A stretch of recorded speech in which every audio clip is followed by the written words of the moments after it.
성숙에 비하면 이거는 그렇게 가치가 있는 것들이 아닙니다. 내가 하나님께로부터 은혜 받아서 더 큰 신령한 축복을 받으면은 우리 삶은 사랑하는 자여 내 영혼이 잘된 같이 내가 범사가 잘되고 강건할지어다 라고 하시는 말씀처럼 저절로 잘 굴러가게 돼 있어요. 그런데 우리는 내 힘으로 막 힘쓰려고 하니까 그게 어렵고 힘든 겁니다. 하나님이 주시는 은혜를 이번 기회에 받으셔서 주님 주시는 은혜와 그 능력을 가지고 우리 살아가는 우리 믿음의 식구들이 되어줬으면 싶습니다.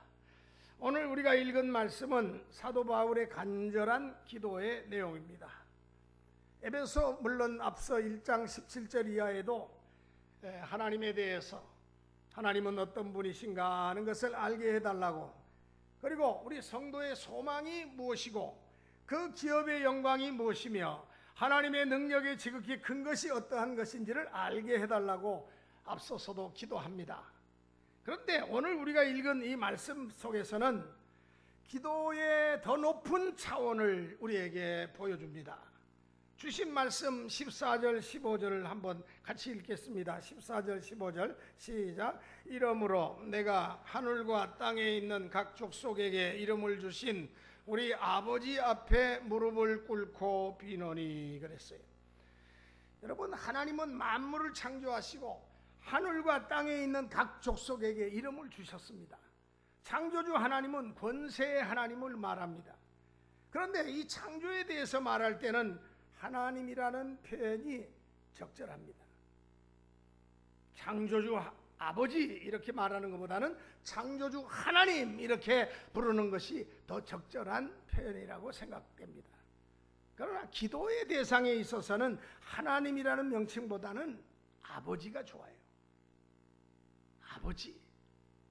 아버지가 더 적합한 표현이라고 저는 생각합니다.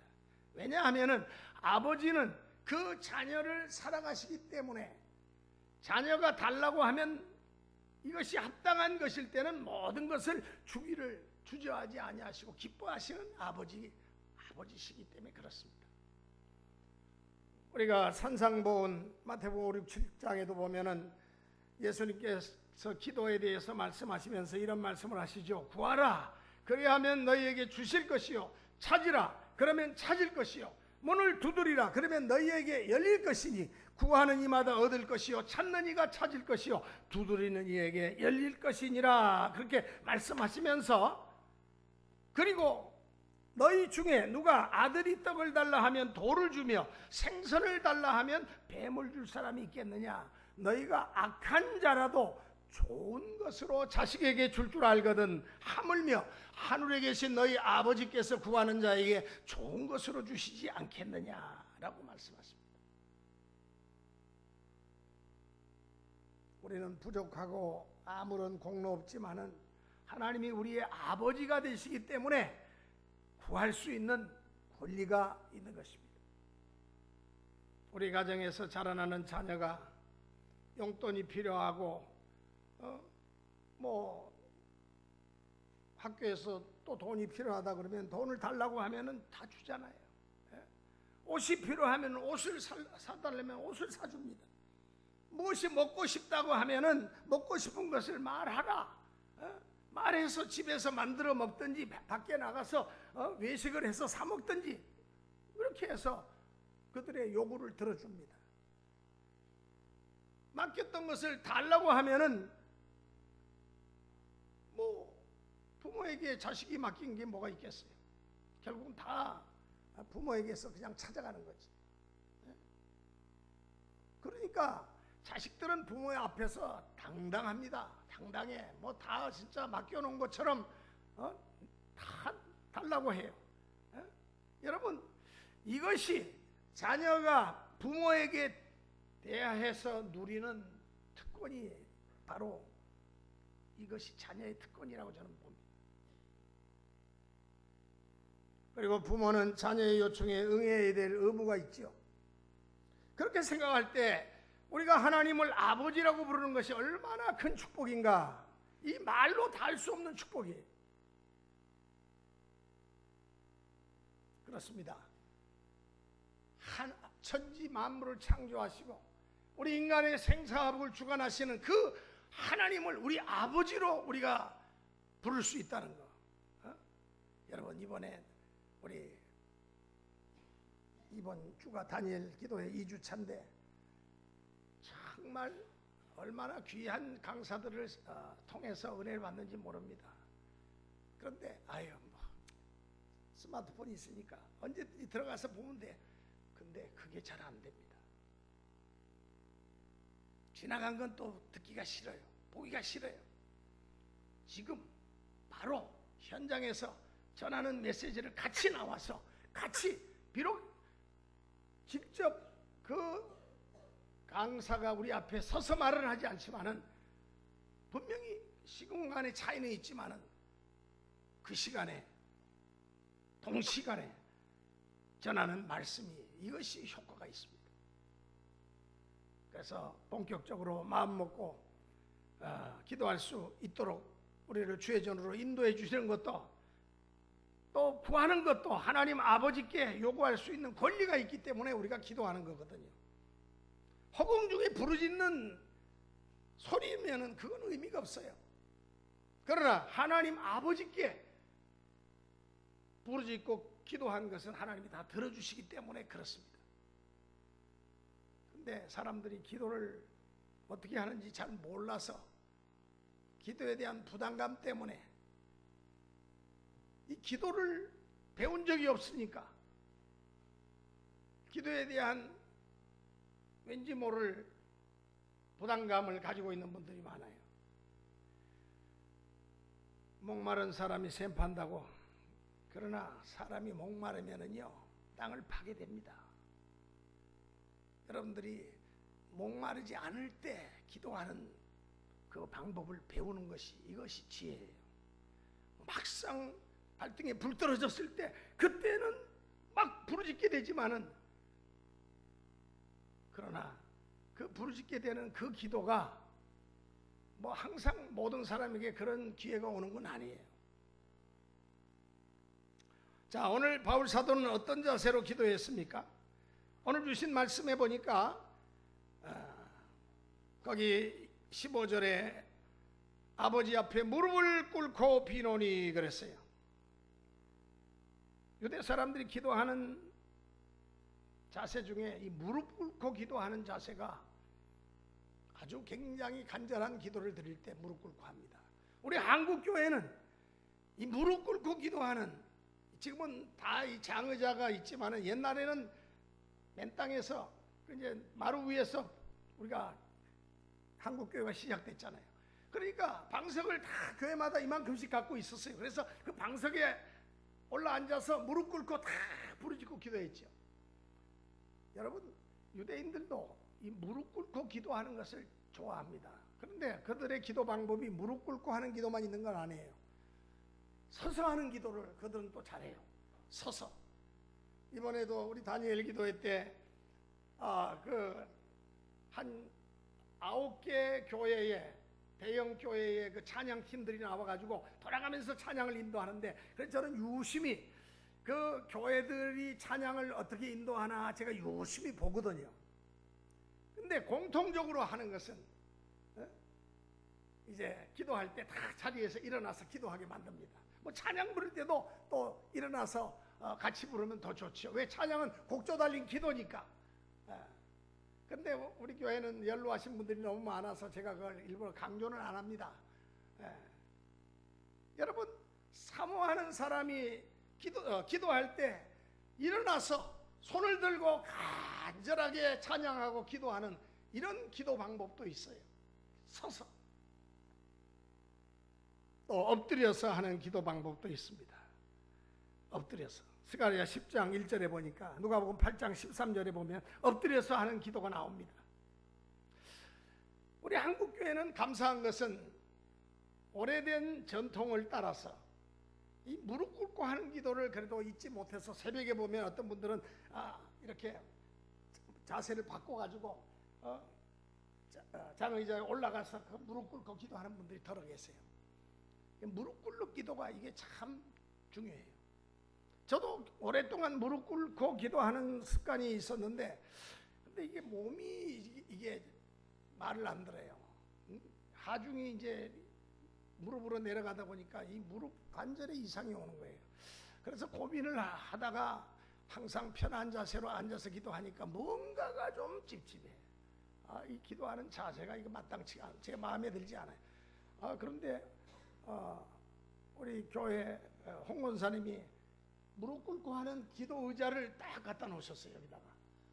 난 처음에 이게 뭐 하는 물건인고 하고 들어가지고 앞을 보고 뒤를 보고 아무리 봐도 이게 뭐 하는 물건인지 모르겠어요. 근데 알고 봤더니 무릎 꿇고 기도하는데 편한 아주 의자예요. 저런 발명품을 누가 만들었는지 모르겠어요. 무릎을 꿇고 기도하는데 얼마나 편한지 몰라요. 그래서 아이고 우리 권사님이 어떻게 내 마음을 아시고 이렇게 좋은 선물을 해주셨을까. 어떤 선물보다도 아주 귀한 선물을 주셔가지고 제가 잘 사용하고 있어요. 아무리 무릎을 꿇어도 무릎 관절에 지장이 없어요. 왜? 뒤쪽을 받쳐주니까, 엉치를 받쳐주니까 조금 더 힘들지가 않아요. 여러분, 무릎 꿇고 하는 기도가 얼마나 중요한지 모릅니다. 아유, 목사님 요즘 어디 가서 무릎을 꿇어요. 여러분 천주교 가보세요. 천주교 가면은 좋은 전통을 그대로 보존하고 있어요. 그들은 기도할 때 그 기도 의자가, 무릎 꿇는 의자가 앞에 있어가지고 항상 거기에 무릎을 꿇고 앉아서 기도하잖아요. 그거는 참 좋은 전통이라고 봅니다. 우리가 너무 편안하게 기도하면은요, 기도가 잘 안 돼요. 벌써 기도 자세를 갖추려면은 무릎을 꿇고 간절한 마음을 하나님 앞에 아래에 있는 이런 기도가 우리에게는 요구되고 있습니다. 바울 사도는 자기 자신이 하나님의 일꾼인 것에 대해서 감사하고 감격 속에서 무릎을 꿇고 이방의 무성도들을 위해서 간절하게 기도를 하고 있는 것입니다. 그런 의미에서 생각할 때 이 에베소 1장에 기록된 기도와 그리고 오늘 주신 이 에베소 3장에 기록된 이 기도문은 어떤 면에서는 상통한 바가 있다고 봅니다. 먼저 앞서 1장에서 드린 기도는 주로 성도들의 영안이 열려서 하나님 세계의 능력을 알게 해달라는 내용으로 이렇게 되어 있지만은, 여기서는 하나님의 능력으로 강건하게 해달라는 간절한 기도입니다. 영육 간에 강건하게 되는 거, 이거 정말 필요하거든요. 그래서 우리의 간절한 기도는 주여 영육 간에 우리 모든 성도들이 강건하게 하옵소서. 육체적으로도 강건하고 신령적인 면에서도 영적으로도 강건하고. 그래서 오늘 주신 말씀에서 바울 사도는 세 가지 면으로 기도하고 있습니다. 원래 네 가지인데 세 가지로 제가 조정을 해봤어요. 첫째, 우리 속사람의 강건을 위해서 그는 기도합니다. 16절에 우리 16절 같이 읽습니다. 시작. 그의 영광의 풍성함을 따라 그의 성령으로 말미암아 너희 속사람을 능력으로 강건하게 하시오며, 이렇게 기도합니다. 자, 우리가 육신을 쓰고 사는 동안 우리 육신의 건강을 위해서 기도하는 거, 이거 정말 필요해요. 그러나 우리의 속사람, 우리의 심령의 건강을 위해서 기도한다는 것은 얼마나 차원 높은 기도인지 모릅니다. 우리는 육체 건강을 위해서는 기도 잘하는데 우리의 심령의 건강을 위해서는 잘 기도를 못해요. 더구나 이것은 모든 우리가 그리스도인들이 드려야 될 아주 모범적인 기도가 아닌가 그렇게 생각을 합니다. 오늘 우리가 드리는 기도의 내용을 우리 한번 검토해 보기를 바랍니다. 겉사람을 위해서 드리는 기도가 많은가? 아니면 내가 속사람의 강건함을 위해서 드리는 기도가 많은가? 이거 한번 우리가 한번 검토해 볼 필요가 있어요. 겉사람은 보이는 사람이고 속사람은 보이지 않는 사람입니다. 여러분, 성경은 말합니다. 보이는 것은 잠깐이요 보이지 않는 것은 영원함이라고 말씀합니다. 골로새서 3장 1, 2절에 보니까 그러므로 너희가 그리스도와 함께 다시 살리심을 받았으면 위의 것을 찾으라. 거기는 그리스도께서 하나님 우편에 앉아 계시느니라. 위의 것을 생각하고 땅의 것을 생각지 말라. 이 말씀, 우리 그리스도인의 삶의 특징은 세상 것보다는 하늘의 것, 보이는 것보다는 보이지 않는 것, 육신적인 것보다는 영혼에 더 관심이 있어야 된다는 것을 말씀하고 있습니다. 왜 그렇습니까? 육신이 보는 사람은 병들고 후패해집니다. 여러분, 우리 보이는 우리 육신은 병들어요. 후패해집니다. 언젠가는 죽습니다. 무너질 수밖에 없어요. 육신 장막은 무너집니다. 아무리 미남이고 아무리 정말 멋지면 뭐합니까? 결국은 지난 60년, 70년대를 풍미했던 우리나라의 대배우인 신성일 씨가 그렇게 건강을 위해서 운동을, 그 양반 운동하는 거 보면은요 대단해요. 하루에 운동을 3시간씩 한다 그러더라고요. 그래서 언젠가 우통을 벗고 사진을 찍은 걸 보니까 20대 청년의 몸이에요. 얼마나 몸이 좋은지. 배가 하나도 안 나왔어. 저 양반은 백수하겠다 제가 생각했거든요. 근데 보통 사람 같이 살다가 그 좋은 육신 장막을 갖고 있는데도 금방 무너지잖아요. 여러분, 예수 믿지 않아도 평생 병 없이 건강하게 70, 80, 90, 100년을 사시는 분들도 많이 있습니다. 예수 믿는다고 해서 육신에 병이 들지 않는다는 보장은 성경 어디에도 없어요. 그러나 노력하는 만큼 하나님께서는 건강도 책임져 주십니다. 그런데 주님 앞에서 노력을 해야지요. 주님 앞에서. 저는 여러분이 다 건강하게 지내시기를 바랍니다. 그러나 그보다도 여러분의 심령, 우리의 속사람이 더 강건하시기를 저는 기원합니다. 차라리 우리가 겉사람이 병들어 고생하는 일이 있다 할지라도 우리의 속사람이 강건하다면 오히려 그 편을 택하는 것이 나을 겁니다.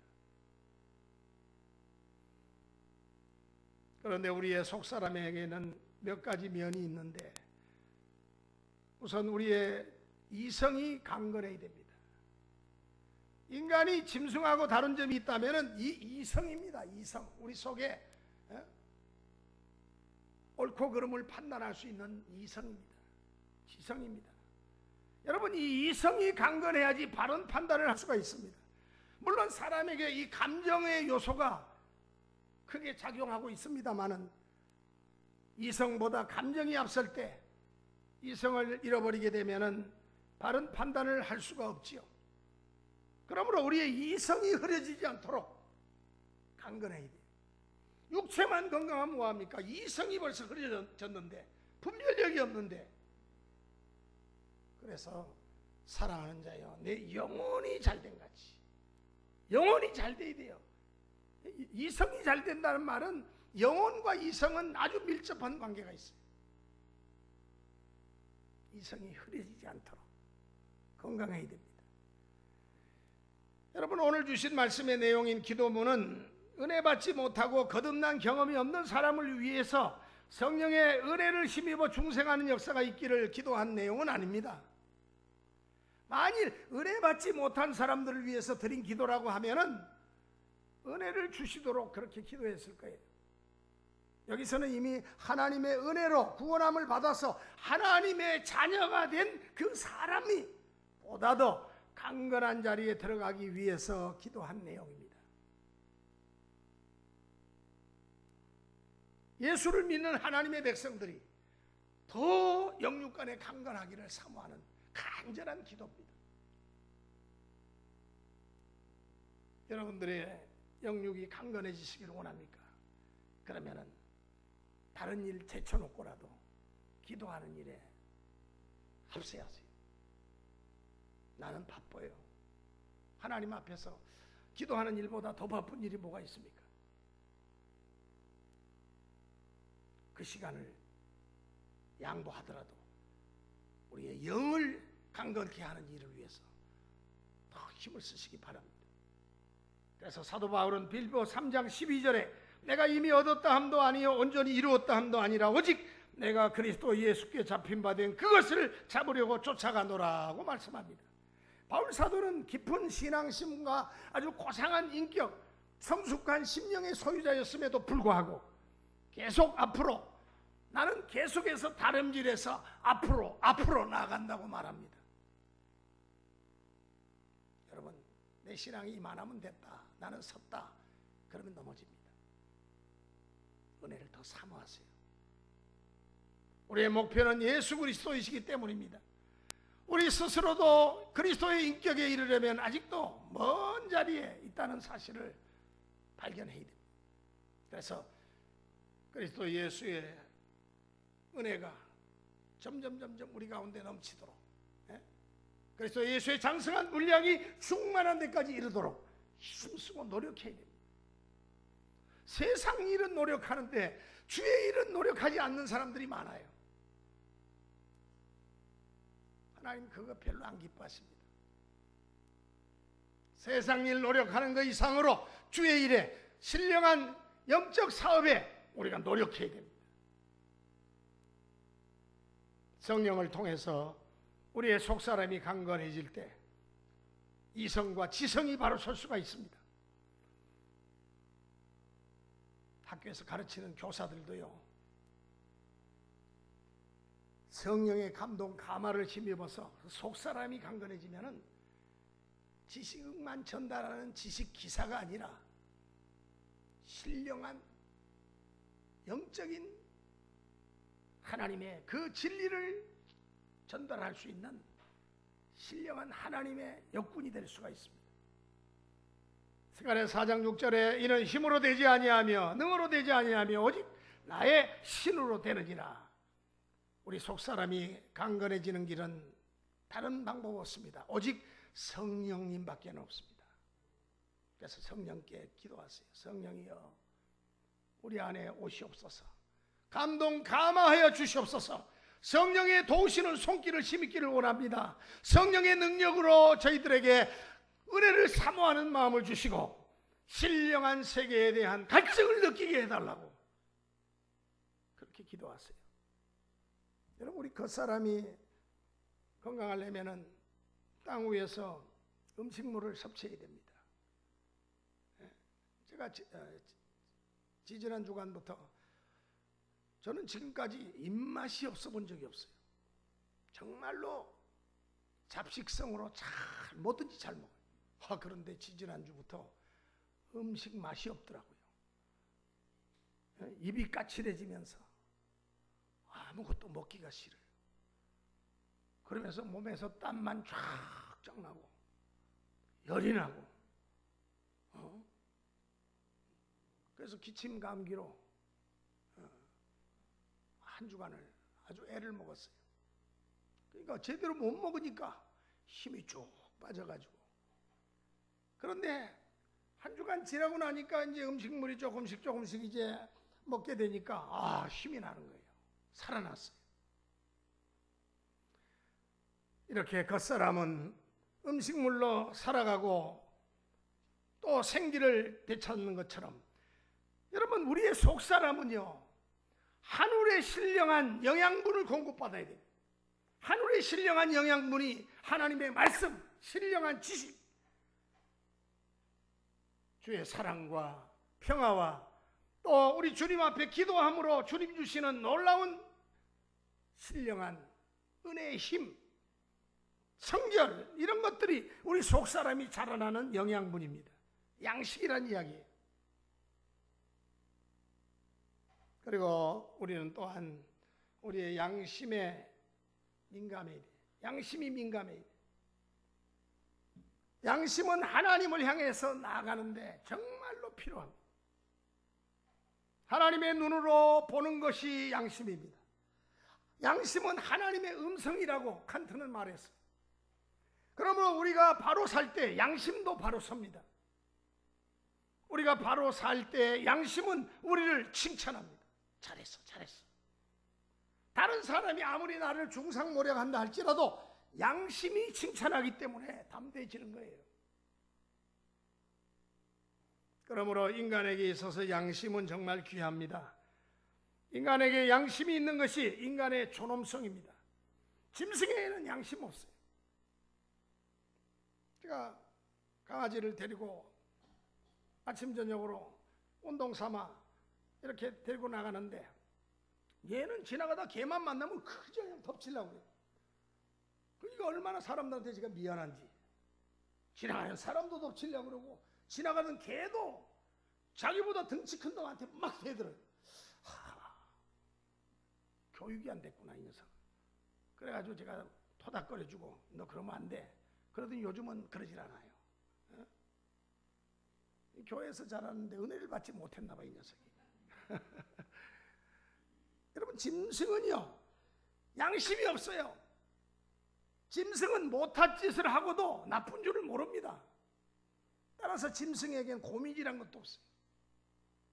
여러분 짐승에게 짐승 고민하는 짐승 봤습니까?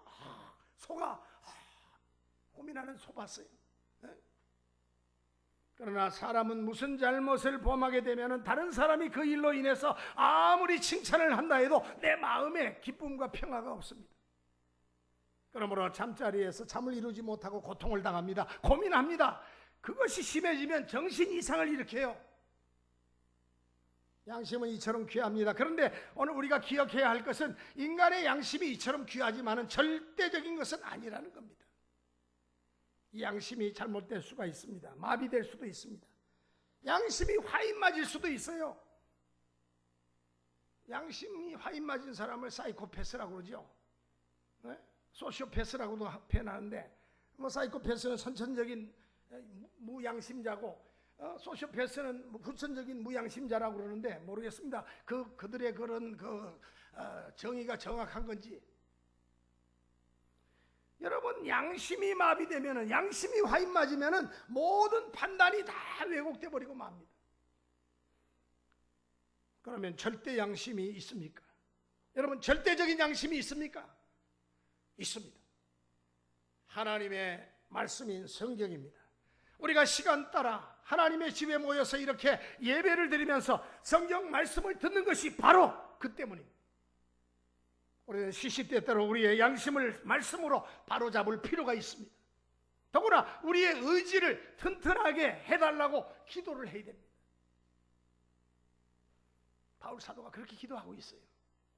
우리가 아는 것만으로는 부족하니까, 느끼는 것만 가지고는 안 되니까 알고 느끼는 것을 행할 수 있는 그러한 믿음을 달라는 것. 그것이 바로 의지적인 요소입니다. 그런데 사람이 죄를 범하게 되면 의지가 약해져요. 의지가 약해지면 옳은 줄 알면서도 또 다른 잘못된 길을 또 갑니다. 그러므로 우리가 하나님의 말씀을 듣고 그 말씀이 옳은 줄을 알고 그대로 행해야 하겠다고 하는 이 생각은 가지고 있으면서도 그대로 행하지 못하는 것이 오늘 우리의 현실입니다. 바울 사도는 로마서 7장 18절 19절에도 내 속 곧 내 육신에 선한 것이 거하지 아니하는 것을 아노니 원함은 내가 있으나 선을 행하는 것은 없노라. 내가 원하는 바 선은 행하지 아니하고 도리어 원치 아니하는 바 악은 행하는도다. 오라 나는 공고한 사람이로다. 위대한 바울 사도도 이렇게 고민합니다. 이것이 우리 인간의 공통된 고민입니다. 죄인 줄 알면서도 죄를 범하게 되는 인간, 이러면 안 되는 줄 알면서도 또 토한 것을 또다시 주워먹는 인간, 이게 바로 우리 인간의 모습입니다. 그러므로 주님께서 우리의 속사람을 강건케 해주셔서 주의 뜻을 분별할 뿐만 아니라 주님의 뜻을 알고 그것을 행할 수 있는 강건함을 주시기를 기도해야 될 것입니다. 그러기 위해서는 주님이 우리 심령에 계셔야 됩니다. 오늘 주신 말씀 17절에 우리 같이 읽겠습니다. 17절 시작. 믿음으로 말미암아 그리스도께서 너희 마음에 계시게 하시옵고 너희가 사랑 가운데서 뿌리가 박히고 터가 굳어져서 그랬죠. 그리스도께서 우리 마음에 계시게 하기 위해서는 우리가 마음의 문을 열고 영접해야만 합니다. 어떻게 그리스도를 우리 마음에 영접할 수가 있습니까? 믿음이 있어야지 영접할 수가 있어요. 믿음이 있으면은 하나님을 영접할 수가 있어요. 믿음이 없이는 하나님을 기쁘시게 할 수가 없습니다. 주님을 기쁘시게 해야지 주님이 우리 마음에 들어와 내가 너와 함께하마 하고 우리 안에 내주해 주십니다. 이제 참 빨라요. 11월 달 둘째 주간인데요. 11월 마지막 주간이 대강절이 시작되는 중간에 대강절이 시작되는 주간입니다. 주님이 오심을 성탄을 준비하는 기간이 한 달 기간이 시작됩니다. 우리 한 분 한 분의 마음 속에 그리스도를 내 마음에 성령으로 우리 마음에 모시고 우리가 살아간다면 그 사람이야말로 성탄을 준비하는 벌써 가장 멋진 주님 바라보기로 해를 바라보듯이 주님 바라보는 그런 성도의 모습을 준비할 수가 있는 것입니다. 두 번째로 사랑 가운데 뿌리가 박히고 터가 굳어지기를 기도했습니다. 뿌리가 박힌다는 말은 나무를 두고 한 말이고 터가 굳어진다는 말은 집을 두고 한 말이죠. 우리의 심령이 뿌리 깊은 나무처럼 튼튼히 서고 터가 굳어진 데 세워진 집처럼 견고하게 서게 해달라고 하는 그런 기도입니다. 사랑의 뿌리가 박혀야 됩니다. 사람들은 사랑한다고 하면서도 자주 흔들려요. 젊은 청춘 남녀도 사랑한다고 고백은 수도 없이 하는데 또 더 예쁜 여자가 나타나면 마음이 또 흔들리고, 젊은이가 서로 사랑할 때는 추운 겨울도 그 추운 줄 몰라요. 뭐 영하 모양 뭐 30도 막 죄송합니다. 하여튼 뭐 영하로 막 툭 떨어지는데도요, 너무너무 그냥 뭐 그게 뭐 추위가 아니에요. 뜨거우니까, 마음이 뜨거우니까 그 추운 날씨가 그게 추운 게 아니에요. 그래서 결혼을 합니다. 세상 것을 다 얻은 것처럼 좋아하고 인생을 출발하죠. 그러나 밀월이 지나고 얼마를 함께 살다 보면 서로 간에 모르던 것을 하나 둘씩 알게 됩니다. 세상에 천사는 없는 법입니다. 어디 천사가 있어요? 그래서 투닥거리고 다투다가 뭐 친정집으로 가네 오네 하다가 그러면서 세월이 흘러갑니다. 애가 또 생기고, 그렇게 되면 싸우고 싶어도 애기를 봐서 또 못 싸우게 되고, 그러면서 나이가 들면서 또 미운 정이 또 들게 됩니다. 가만히 앉아서 척 보기만 해도 저 사람이 무슨 생각하는지 다 알아요. 레파토리가 빤하니까 사랑의 뿌리가 박히고 터가 굳어지게 되는 것입니다.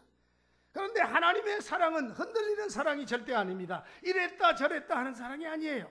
우리도 강건한 그리스도인이 되려면 그리스도의 사랑에 뿌리를 박아야 된다는 말씀입니다. 시편 1편의 말씀과 같이 시냇가에 심은 나무가 뿌리가 튼튼히 박혀서 세차게 바람이 불어도 흔들리지 아니할 뿐만 아니라 시절을 쫓아 열매를 맺고 그 잎사귀가 마르지 아니함 같은 그와 같은 우리의 심령이 생명의 강이 되시는 예수 그리스도에게 뿌리를 박고 있을 때 튼튼히 선 나무와 같이 되는 것입니다. 그리고 믿음의 터가 더욱더 굳어져 가는 것입니다. 우리가 건축을 하는데 여러 가지 필요한 자재가 많이 있지만 역시 가장 중요한 것은 견고한 기초입니다. 기초. 높은 집을 지으려면 땅을 깊이 파고 밑에 안반이 나올 때까지 그 위에다가 그 집을 지어야 돼요. 그래야지 그 집이 튼튼한 집이 됩니다. 매립지에다가 고층 아파트를 짓는, 저는 송도에다가 고층 아파트를 짓는 사람들을 보면서 불안한 마음이 그렇게 들어요. 과연 저게 지진이라도 일어나고 태풍이 일어날 때 과연 저 아파트들이 성할까? 이 송도 그 매립지에다가 지은 집이거든요. 저는 그거 참 불안해요. 뭐 한국의 건축 기술이 뭐 세계 1등이라고 하는데 글쎄요, 무슨 뭐 다 장치를 했겠지만은 그래도 불안한 마음은 아무래도 기초가 튼튼하지 못한 땅 위에다 지었으니까 그렇겠죠. 예수 그리스도는 만세 반석이 됐습니다.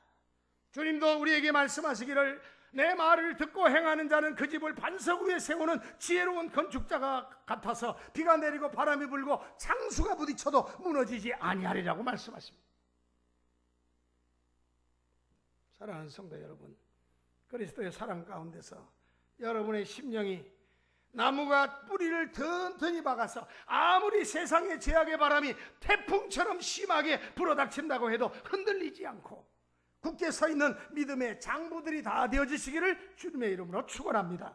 여러분의 심령의 집이 그리스도의 반석 위에 세워져서 환난의 폭우가 쏟아지고 역경의 창수가 밀어닥친다고 해도 무너지지 않고 우뚝 서서 승리할 수 있기를 다시 한번 주의 이름으로 부탁을 드립니다. 마지막으로 지식에 넘치는 그리스도의 사랑을 알고 하나님의 충만한 것으로 충만케 해달라고 그는 기도하고 있습니다. 오늘 주신 말씀 18절 19절에 우리 같이 또 있습니다. 시작. 능히 모든 성도와 함께 지식에 넘치는 그리스도의 사랑을 알고 그 너비와 길이와 높이와 깊이가 어떠함을 깨달아 하나님의 모든 충만하신 것으로 너희에게 충만하게 하시기를 구하노라. 이 말씀은 그 백성을 향한 주님의 놀라운 사랑을 좀 더 분명히 이해하고 확고하게 얻게 되기를 바라는 마음에서 드리는 간절한 기도입니다. 우리는 주님이 우리를 사랑하시는지를 아는 것이 필요합니다. 정말 주님이 나를 사랑하실까? 주님이 우리에게 베푸신 사랑을 알고 믿으면은 더욱더 잘 믿게 될 것입니다. 이번 다니엘 기도에 나오셔서 한번 간증 강사들의 그 간증을 들어보세요. 믿음은 듣는 데서부터 시작됩니다. 듣는 것을 자꾸 미루면 믿음이 자랄 기회를 내가 싹을 자르는 것과 똑같아요. 자꾸 들어보세요. 우리 교우들이 그래도 빠지지 않고 지금까지 열심히 참석하는 분들이 그래도 참 많은 것은 참 다행스럽게 생각하지만 우리 청년들이 좀 많이 좀 참석했으면 좋겠어요. 스마트폰이 그게 웬수입니다. 이 안에 다 있어요, 목사님. 천만에 그가 잘 안 보게 돼요. 시간이 좀 힘들더라도 나와서 그 말씀에 귀를 기울이고 듣고 또 신비의 육비에 새겨서 이것을 내 삶에 적용한다면 여러분들의 영적 성장은 아름답게 눈에 보이게 될 것입니다. 주님이 우리에게 베푸신 사랑을 알고 믿으면 더욱 잘 믿게 된다는 이야기죠. 그러나 주님의 사랑을 모르면 우리의 믿음이 자꾸 흔들립니다. 사랑하는 성도 여러분, 주님이 우리를 얼마나 사랑하셨습니까?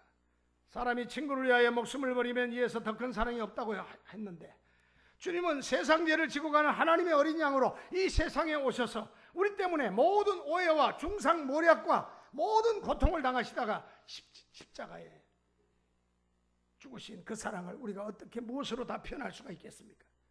그 사랑의 넓이와 길이와 높이와 깊이를 우리는 평생 다 바친다고 해도 깨달아 알기가 어려울 겁니다.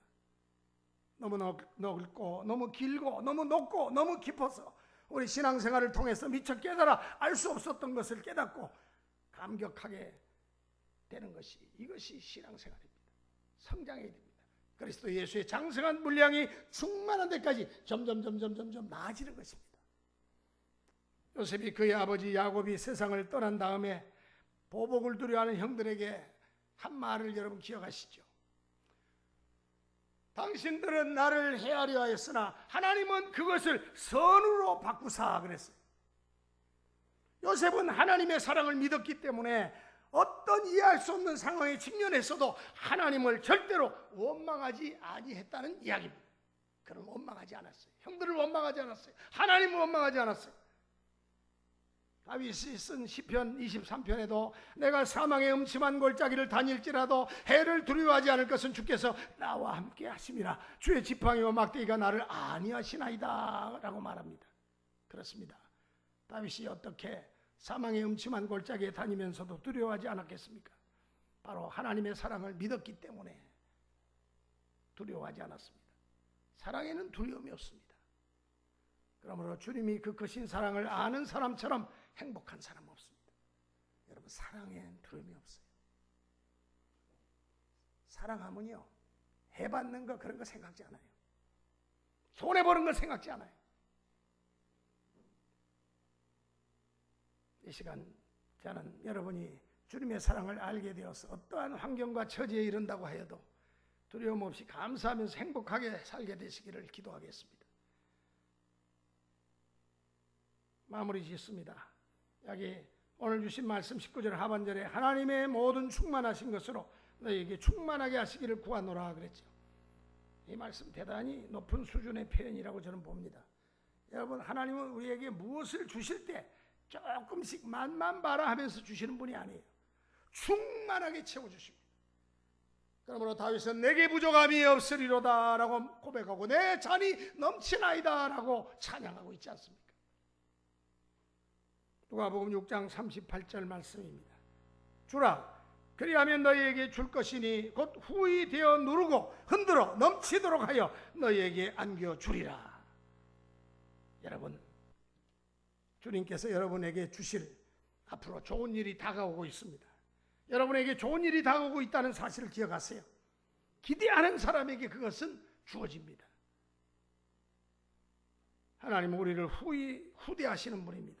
누르고 흔들어 넘치도록 안겨주신다고 그랬어요. 충만히 주신다고 그랬어요.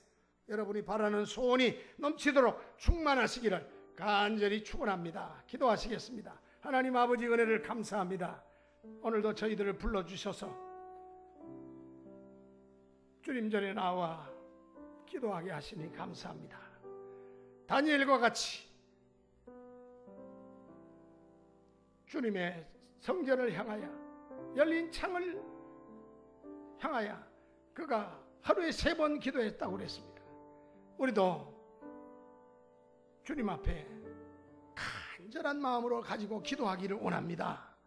바울 사도의 간절한 기도가 오늘 우리에게 있어지게 하옵소서. 사랑하는 자여, 내 영혼이 잘된 같이 범사가 잘되고 강건케 되는 역사가 우리 모두에게 임하게 하여 주시옵소서. 그리스도 예수의 장성한 분량이 충만한 데까지 이르는 아름다운 성장의 역사, 축복의 역사가 우리 모든 성도들의 삶 속에 임하게 하옵소서. 예수 그리스도의 이름으로 비옵나이다. 아멘. 우리 자리에서 일어나셔서 우리 마지막 헌금송 같이 부르시면서 헌금 드리시고 그리고 축도하도록 하겠습니다. 나의 모습 나의 소유. 우리 찬양팀들이 먼저 이렇게 리더에서 불러주세요.